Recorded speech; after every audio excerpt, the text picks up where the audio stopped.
Starting this video late, but starting off with a couple of nice skis Caden and I found on Marketplace. So I'm picking up some skis, and then from here we're gonna head down to Nebraska City. We'll show you what we're looking at in Nebraska City here shortly, but a couple of 2001 ZXI1100s. Beautiful. Here's the next bike Caden's looking at. 2001, same year as one of the skis we just got, but 2001 CR125. This thing's gonna be apart tonight. Oh no, that's not good. Looks really good though. Time to get it loaded up. Add to the convoy. Let's grab some food. Look who else is in town. How close does this get? Probably not very. We don't know. We haven't actually looked, but Get too close. I love you guys. This is fucking sketchy You know how as shit, ghetto you too, look guys. driving through Nebraska City. Dude, that shit looks like it's gonna hit the 2000 ground. He's a dirt bike pulling on a fucking Ford Ranger with a missing tail light. dude, it's literally the most badass thing we've ever done. This is Your gas cap is duct taped. yeah, gas cap. It has a crack in it. He wanted to be safe apparently, but yeah, 02, 01, 02, 01. This would be the setup 20 years ago, dude. Be big rolling right now. This was rich 20 years ago. But we're gonna hit some El Portal. Bottomless margarita. Dalton manages to find the worst bikes, so he didn't buy anything today. We've got the skis in the garage. This one cranks over, turns over, all the good stuff. Doesn't run, or it's just cold. These things are the coldest blooded machine that I've ever tried to start. This one, the starter spins, doesn't want to catch, so I don't know if it's just bound up in there a little bit or what's going on with it, but we'll figure this one out. And then here's Caden's new CR125. It was a complete bike. He has all the parts, but he's going to tear it all the way down and build it as his vintage series or 250 class bike. And so he's tearing it all the way down, building it all the way back up to be a little bit more personalized. And Another piece of advice: never buy a dirt bike off Marketplace ever. If you can't start from a frame up, don't buy a dirt bike off Marketplace. Everyone out there is a shyster and a scammer, unless you buy it from us, of course. yeah. So we mostly know what to look for, but if you cannot, like he said, completely go through a bike, rebuild it, do all the work, know what you're looking for and how to fix it, don't buy a bike off of Facebook Marketplace. Honestly, even though they're a little bit more expensive, if you really want a dirt bike, spend a little bit more money and go buy a new one, because the used one you're going to end up putting a ton of money into. So the Facebook finds are home. They are safe. And then it is time to see what we can do to flip these things. And Caden's going to see what he can do to build his into a race bike. So I started to do a video on the Volkswagen, and I'm replacing the timing chains. So this thing decided to pop on me, which is super tragic because I actually really enjoy driving this thing. And it decided that it wanted to stop working. So replacing the timing chains. Hopefully that does everything, but we might need to go through and fix a couple other things. And then I'm going to sell this thing as well. So not doing a full video on that, just letting you know. I started doing a video. I hated it. The other Facebook find of the Volkswagen is going to end up getting sold soon. And then we're just going to see what we can find. Don't have any idea, because Ford Ranger, blown up, going to the scrapyard next week. Ford Fusion, basically blown up. I mean, that thing is as close to the edge as you can get it. Going to the scrapyard next week.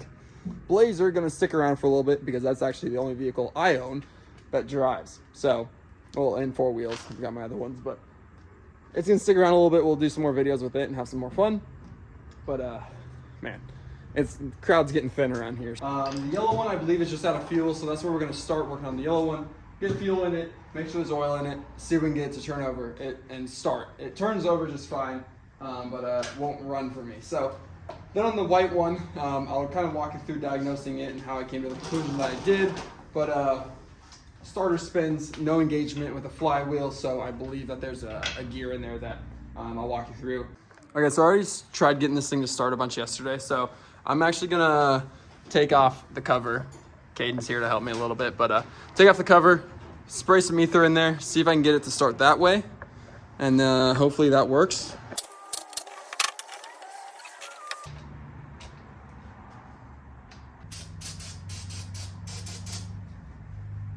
Smells like ether.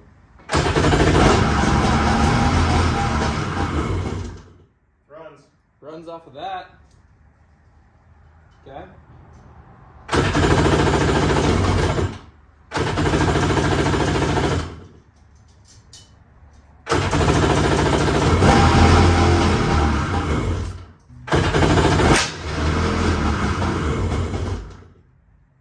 Well, I will be converting these to premix, so I might wait to track down the fuel and everything after I tear out all the oil stuff.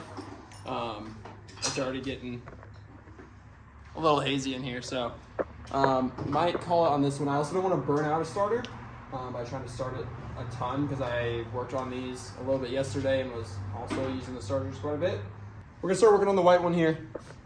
I want to get down in, tear a bunch of this stuff out, and see if we can't inspect this bendix gear. I am gonna put the new battery in this one since it doesn't have one in it. I want to make sure that I'm getting full voltage and everything to the skis, so that I'm not working off of jumper cables. So I'm gonna get the new battery put in, and then we will start. All right, new battery. This is what this one sounds like.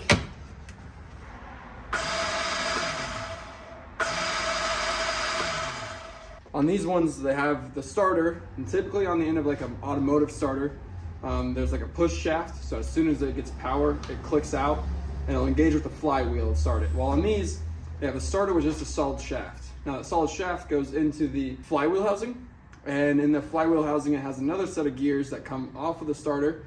And actually one of those, when those engage, it'll actually push out. So it's two different sets of mechanisms.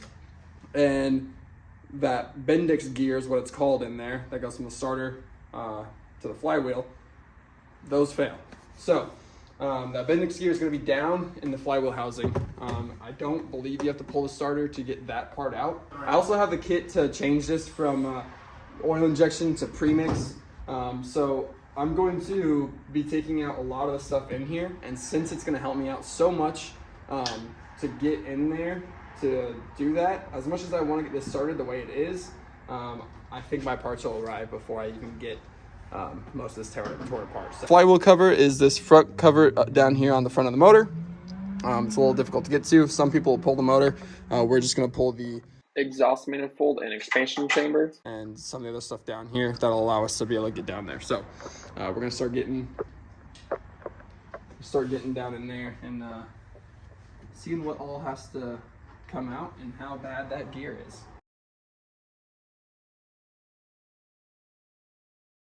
So I took the oil tank out along with the fill nozzle. Here's the oil sensor for your light, and then there's just a couple of hose clamps in there as well, but freed up a ton of room up in here to be able to kind of shimmy stuff up and out of the way, get that intake off, and then kind of pull the expansion chamber out through here. I made a little bit of a mess with some oil, but that's not too bad. And now what we're looking for is this cover right here. So we need to take, I believe there's 6 bolts on this, if I remember correctly, maybe 8. We need to take this cover off. 6 to 9 bolts somewhere around here. And yeah, take that whole thing out. So that's gonna be a little bit of a pain, but your starter right here goes into your other bendix gear set right in here somewhere. And that's gonna catch the flywheel, which the flywheel will be right here, attached to your crank. So that's gonna be the hardest part to get off. I believe the easiest way to start is by getting, this is actually your fuel pump right here. I believe you have to take this off. There should be 3 bolts on that. And then start by taking the rest of the cover off. Okay, so again, just a quick recap, and then you're gonna tell you where I'm at. So there are 8 bolts on the top of the exhaust. There are 2 bolts for the expansion chamber, just those 2 on the top. And there are 9 bolts on the intake. So there are 5 across the top, and there are 6 across the top and 3 across the bottom. Do not forget these 2 little ones right in here. Those were the ones that I missed the first time around. Undo your hoses. I did end up having to take the oil pump off. So I took the oil pump off and I set it off to the side. That is just 2 little Allen screws. So that makes it way easier to access the other, seven bolts for the cover of the stator cover. And then I also undid the 5 bolts for this is the actual cover that the oil pump goes on. I don't think I needed to take that off, but I just wanted to get it out of the way so I didn't have as much stuff sitting down here. So oil pump off, the 5 bolts on that cover, which are really easy. Once you get the oil pump off, and then once you get that cover off, the stator cover or the flywheel cover is really easy to get off with those 7 bolts that go around it. Now, what I am fighting, this gear here on the left side, this is your bendix gear or whatever bearing thing. This is what I'm fighting. Now, I can't get that off without getting the flywheel off, and I can't see anything from out here. So this is actually kind of the first time that I'm taking a look in there at what the flywheel all entails. But I think I need to get the flywheel out in order to be able to get that bendix gear out. We will revisit this tomorrow. I'm going to do a little bit more research figuring out what I need to do to get that off. Look at the rigs that we got going on down here. So we put a block of wood, and then we have the adjustable. That's not on right now. I gotta replace that. And then we grabbed a puller from work. So we've got a puller on here to try and get this flywheel out. Now we have already had to retap the crankshaft in there because the old bolt. This is what the old bolt looks like, and yeah, not good. So we had to go buy some new bolts. We grabbed a tap, and we have retapped this crank. Yeah, now we're getting the kerosene heater, dude. We're putting in work here now.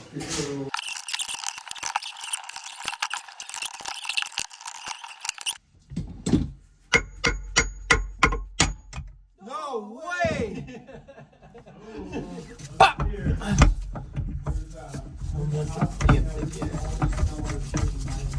I don't have any shit to sell. Just you and mine. Mine need to put down. Yeah, I wonder how bad that's gonna be. That's gonna suck to get out. Absolutely amazing. Okay. Nope. That makes house sense. is like out. And just like that, we have our bendix bearing out. Okay, come here. I'm coming. I'm coming! Oh my gosh. Alright. So this is why you have to, we have to change it. Boom, boom, turn, boom, turn. It literally just, as the starter spins this literally just comes out. See ya. It's kind of on a screw. I like the blood inside This one- your glove. This one doesn't. It's confuculated. Oh, hold on. I might be able to sell this one on eBay still. Jesus Christ. Yeah, crack the concrete a little bit. Okay, that one's not going on eBay. Oh, it still can. Yeah, it's okay. Yeah, honestly. Needs refurbished. It Used. In Yeah. good. In good. slightly used.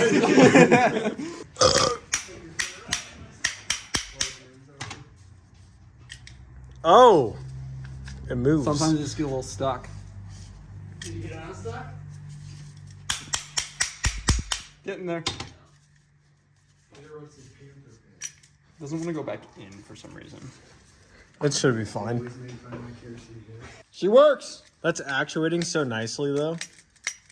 Actually actuating so nicely. That's actually actuating so nicely. That is a nice hint of blood, huh? Yeah. I'm currently passing out. Can I see that real quick?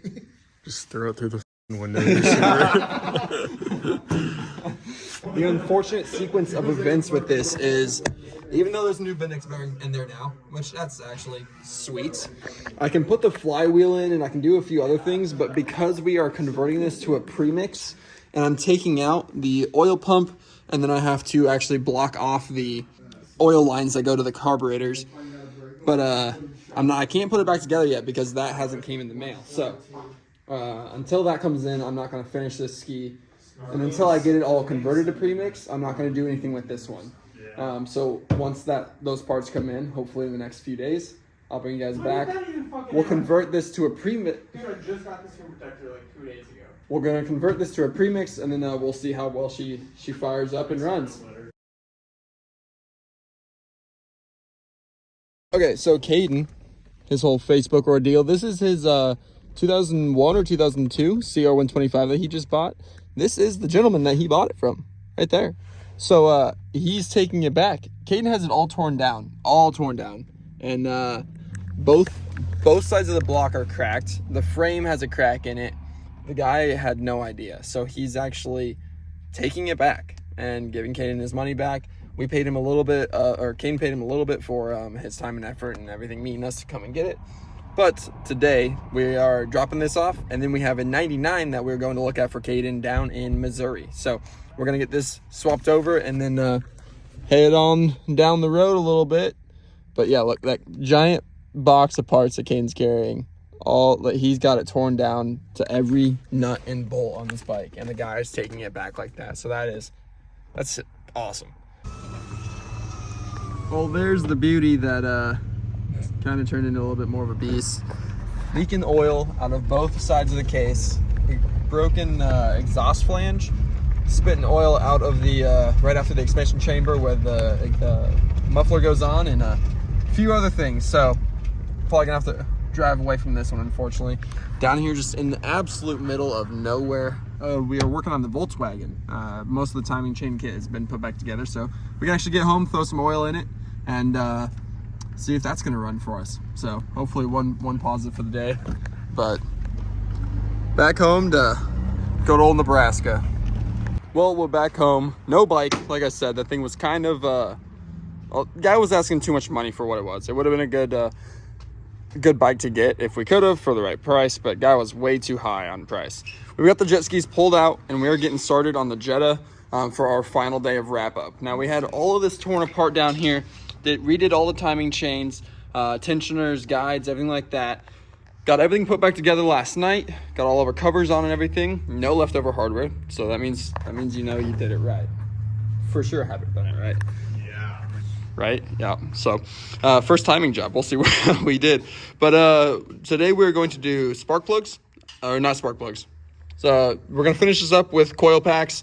We have a new set of ignition coils, and here are the old ones. When the old ones came out, we ripped the boots, so a lot of these are now just trash. So went ahead, got new coil packs, and get the oil drained. Getting that done down here. Once the oil is drained and refilled, we should be good to start this up. And then I just got to get the inner fender and tire put on and see if I have a running Jetta again.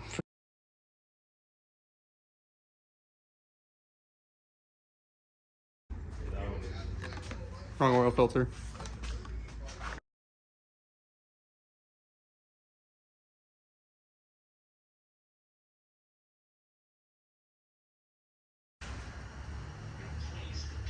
Real big moment for the boys.